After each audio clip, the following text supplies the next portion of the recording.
inovação tecnológica sobre integração lavoura, pecuária e floresta, já falamos como é a criação de bovinos de leite e de corte nesse sistema.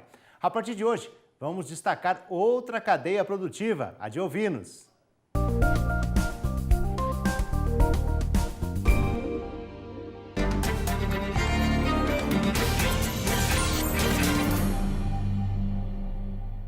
Iniciando mais uma videoaula de Sistemas de Integração Lavoura, Pecuária, Floresta, hoje nós falando de produção de ovinos. Meu nome é Alexandre Giova e estarei com vocês aqui em duas videoaulas. Vamos para a videoaula número 1. Sistema de produção ovina em LP.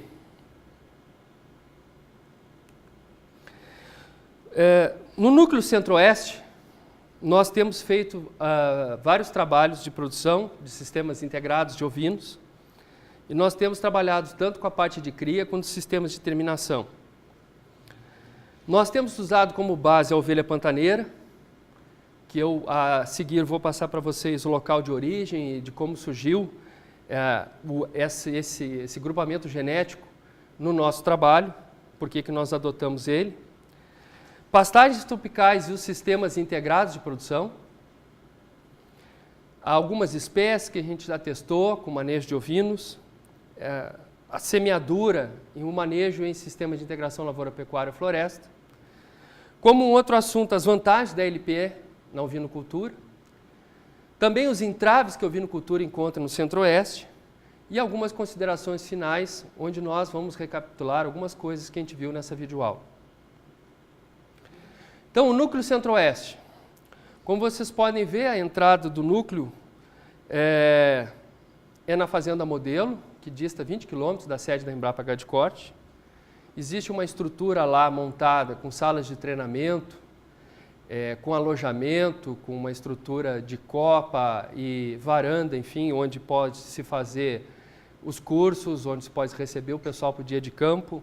E também uma estrutura, como veremos a seguir, para o manejo dos animais, bem como máquinas e equipamentos e como aparece a caminhonete que está aí. A ovelha pantaneira, que é essa base do trabalho, e por que nós escolhemos ela? A gente escolheu a ovelha pantaneira em função de ser um grupamento genético nativo aqui do Pantanal sul-mato-grossense e mato-grossense.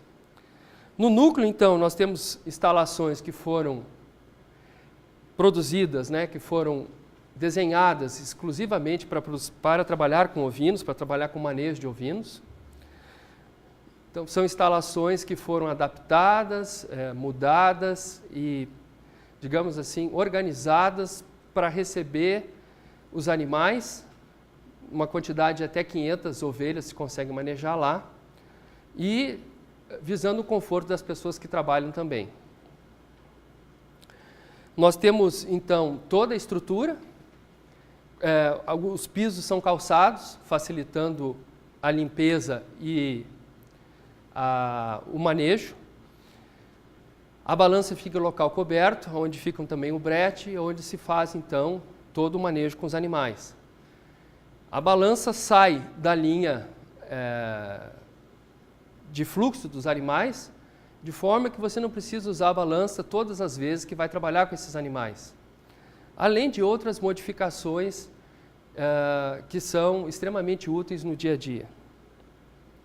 Então aqui nós temos uma outra visão da parte aérea, com os apartes dentro dessa estrutura de manejo.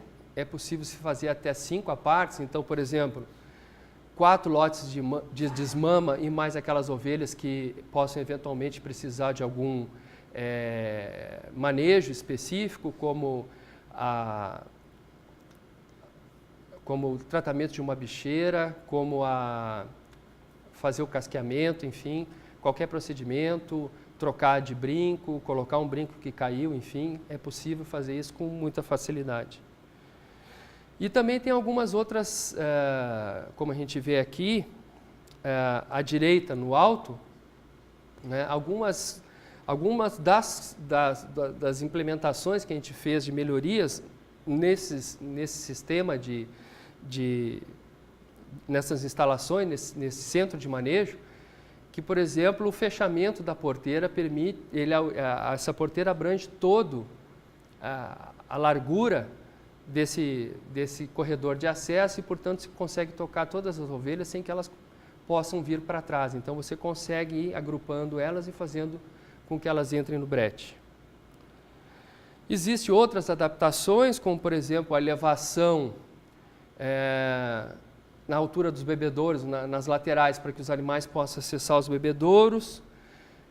A cobertura dos corredores com cerca viva, de forma a fechar, já que as construções foram construídas de formas mais baratas, com madeira roliça, que permite que os animais possam ver para fora e, portanto, assim veda com vegetação. E a adaptação de bebedouros bovinos para uso ovino, baixando a altura para em torno de 40 centímetros, permitindo então que os animais bebam água com facilidade. E a ovelha pantaneira, como dito antes, foi o animal que a gente elegeu para trabalhar. Por quê? É um grupamento genético que tem um isolamento em torno de 200 anos no Pantanal. Esses animais especificamente vieram do Pantanal sul-mato-grossense e são animais que têm essas características de adaptação às condições de clima e solo aqui da região centro-oeste. Quais seriam, então, essas características?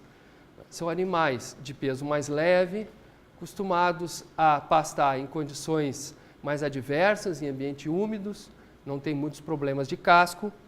São animais que são muito prolíficos, entram em reprodução muito cedo e são animais que geralmente emprenham mesmo em condição corporal baixa e que acabam produzindo a cria e desmamando essa cria. Então são animais, como eu disse, isolados e, portanto, um grupamento genético diferenciado das outras raças. E as análises de DNA demonstraram que esses animais são oriundos de crioulos lanados do sul do país e de raças deslanadas do Nordeste.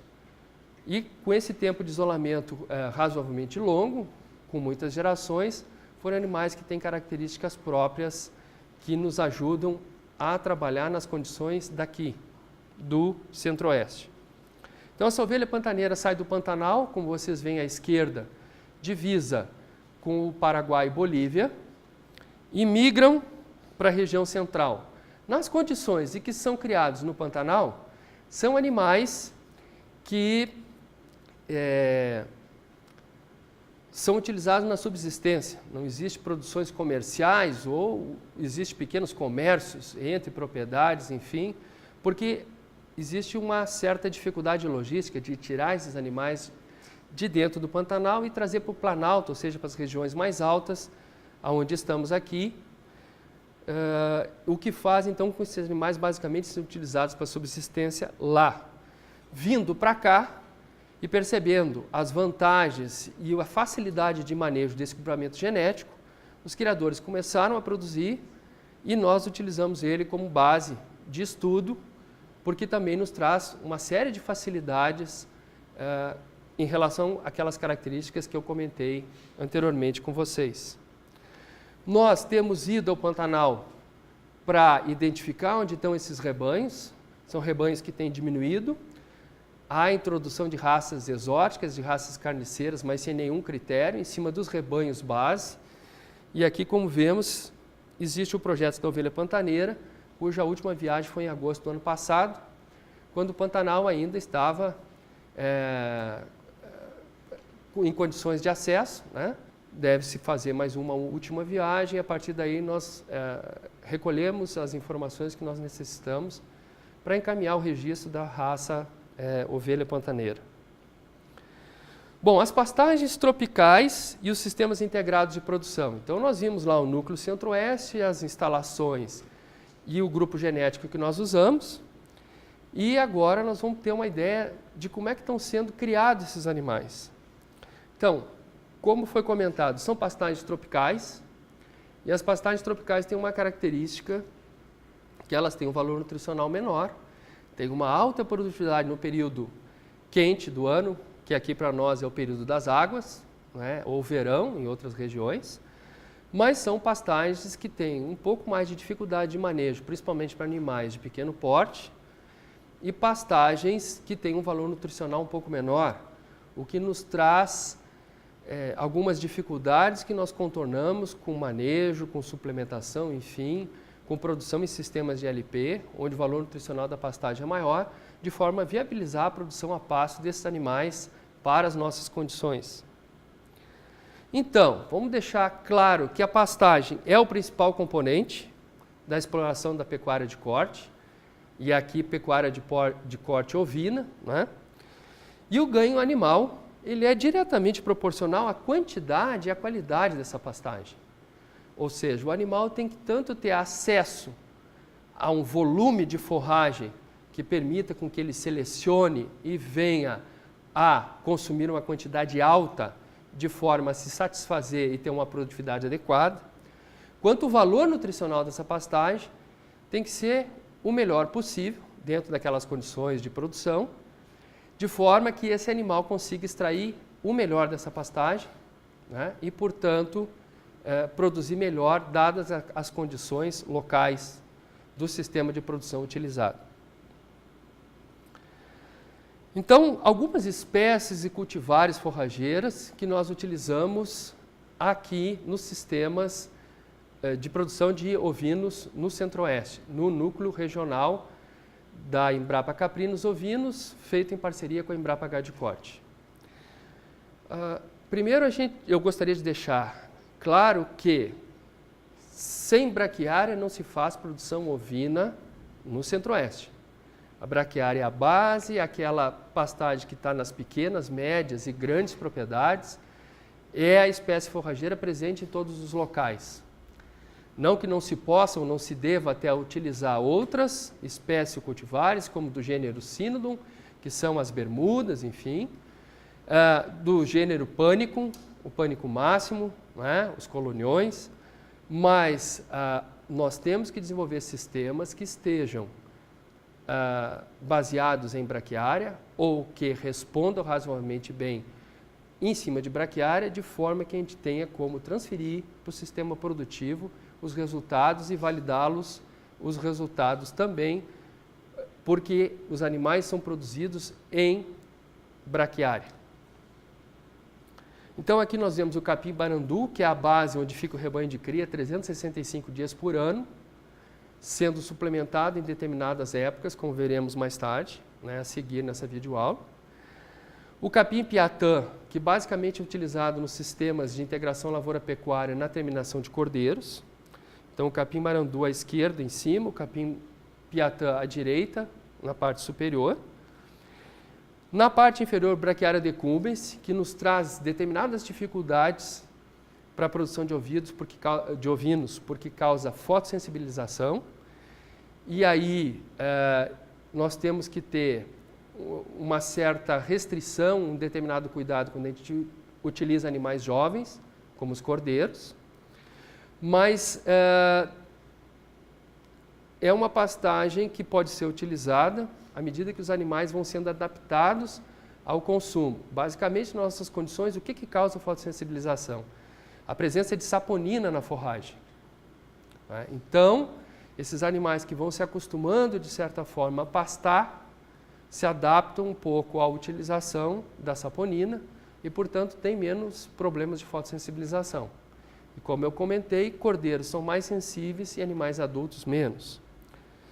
E à direita abaixo, o capim paiaguás, que está sendo introduzido nos nossos sistemas, é uma braquiária brisanta recém-lançada, com vista a uma utilização mais em sistema de integração lavoura, e no nosso caso foi utilizado como pasto safrinha, ou segunda safra, né, após a soja, que foi cultivada também lá no núcleo. Para vocês verem nessa foto, à direita, abaixo, né, onde está o capim paiaguás, observe que essa foto é de agosto de 2014. Então vocês veem que seria o meio do período seco e esse pasto ainda está verde, com alto valor nutricional em condições de ser pastado pelos cordeiros. O estilosantes. Então aqui nós temos duas imagens do estilosantes, mostrando um aproveitamento, porque ele se desenvolveu melhor no corredor, porque não estava sendo pastado para os animais utilizarem. E depois nós estamos vendo que eles consomem junto, né, numa proporção que não pode ser menor que 20%, porque aí praticamente ele não traz efeito, e não deve ser superior a 14%, porque ele tem fatores antinutricionais que podem levar a alguns distúrbios gastrointestinais, pode levar à formação de fitobezoares, que pode inclusive levar o animal à morte. Então, os ovinos se adaptam bem, pastejam bem os estilosantes e eles, digamos assim, consomem com extrema facilidade. Por que que eu faço uma referência específica aos estilosantes? Por ser uma leguminosa tropical que se adaptou muito bem aos nossos sistemas de produção e por produzir em solos extremamente pobres. É uma excelente alternativa para enriquecer a pastagem. É uma espécie forrageira de fácil manejo, que requer apenas cuidados iniciais na formação e que requer cuidados especiais para que ele não seja dominante, ou seja, quando ele começa a dominar o pasto, você deve deixar crescer a gramínea de forma a segurar o estilosante e não causar os problemas que eu comentei anteriormente. Pânico máximo, vocês podem ver à esquerda, acima, uma ovelha, digamos aí, com vergonha dentro da pastagem, porque está se escondendo lá. É uma cultivar de pânico que pode ser utilizada na produção de ovinos. Os animais pastam, nós temos mais dificuldade de manejo do pânico máximo pelo porte, mas os animais pastam normalmente e o fato dessa pastagem estar com uma altura um pouco maior não impede os ovinos de pastejarem. Capim Maasai, à direita acima, é uma cultivar que inclusive foi lançada com a ideia de ser mais aproveitada para ovinos e equinos. Para equinos ela vai muito bem, para ovinos ela tem um pouco de dificuldade, porque ela perde o valor nutricional rapidamente, ela tem que ser manejada mais baixo e ela exige alta carga animal, alta quantidade de ovinos na pastagem, de forma a utilizar, para ser utilizada de uma forma adequada. À esquerda, abaixo, o pânico. Vocês vejam que tem uma touceira e uma ovelha no lado. E aí mostra bem que você começa a ter mais problema com pânico, principalmente quando você maneja com ovinos, quando esse pânico é mal formado, quando essa pastagem é mal formada. Então, acima, à esquerda, vocês vejam uma pastagem bem formada, em que cobre praticamente todo o solo, e abaixo uma pastagem mal formada, em que vai surgindo as touceiras.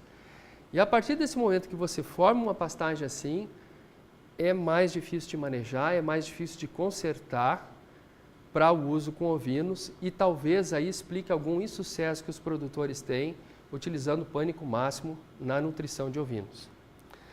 À direita, abaixo, é o Capim Maasai também, e vocês observam que foi feito um manejo ali, roçando ele pela metade, de forma a facilitar que os animais venham a pastá-lo, para conseguir pastejar de uma forma mais adequada.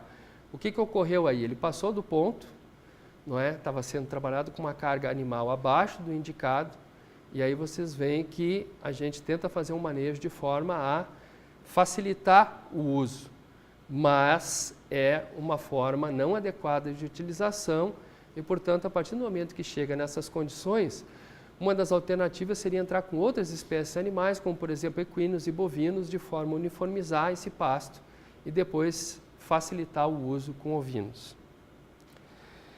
Bom, a formação dessas pastagens de sistemas de integração lavoura-pecuária é diferente quando você produz ou você semeia pastagens para utilização em sistemas onde não há formação com lavoura ou não há produção de grãos. Existe, então, uma definição básica, uma diferenciação básica, que é a seguinte: quando você forma pastagens de sistemas de integração visando a produção de pasto para utilização animal, a gente tem que trabalhar com duas linhas na entrelinha do milho, se, por exemplo, o milho for a cultura. Por quê? Porque você cobre melhor o solo, o milho segura essa forrageira, e a partir do momento que o milho começa a secar, essa forragem fica disponível para os animais. E aí, tendo duas linhas dentro da linha do milho, nós temos uma produção rápida, cobre rapidamente o solo e disponibiliza rapidamente o pasto para os animais. A questão do uso dos herbicidas. Então, aqui a gente vê uma outra imagem do sistema Santa Fé, em que mostra essas duas linhas em cima de uma palhada do ano anterior. Só para observar para vocês, isso é em janeiro, né? Depois, essa pastagem já formada, foram cortadas essas primeiras linhas do milho e mostra ali a abundância de pasto que tem, né? Inclusive, do ponto de vista do manejo de ovinos, já passou do ponto, mas pode ser utilizado para produção de silagem, pode ser utilizado com produção bovina. E aí, então, alguns aspectos que eu ia começar a falar em relação a sistemas de integração lavoura-pecuária. Então, a lavoura de segunda safra, além dessas condições que eu falei, ela deve ser plantada cedo. Por quê? Em condições, em locais em que a cultura de grãos é mais restrita em função de pluviosidade, se essa segunda safra não for feita cedo, acaba afetando, né, a formação, a produção de grãos vai ser baixa e provavelmente você tem algum problema de competição de gramíneas com a cultura principal, como por exemplo o milho, né? Então se aproveita o resto das águas, esse milho brota, ele se estabelece e aí geralmente não se precisa inclusive utilizar o herbicida para fazer controle da gramínea. O uso do herbicida em subdose, né, ele requer uma atenção especial, porque se logo após o plantio, sendo safra ou mesmo safrinha, houver uma pequena estiagem, então por exemplo, plantou o milho, choveu o suficiente, o milho germinou, e aí ocorrem uns 15, 20 dias de estiagem, você tem uma tendência do milho diminuir o crescimento e a forrageira continuar crescendo. Acontecendo isso, é aquele momento que o produtor tem que estar muito atento, porque ele vai ter que utilizar um herbicida em subdose, que pode ser nicosulfuron ou algum outro, né? A base de 150, 200 ml de princípio ativo por hectare, de forma a controlar essa forrageira, porque senão a produção de milho vai ser bastante afetada. Essa subdose não mata a gramínea e depois essa gramínea rebrota e vem no seu ciclo de produção normal.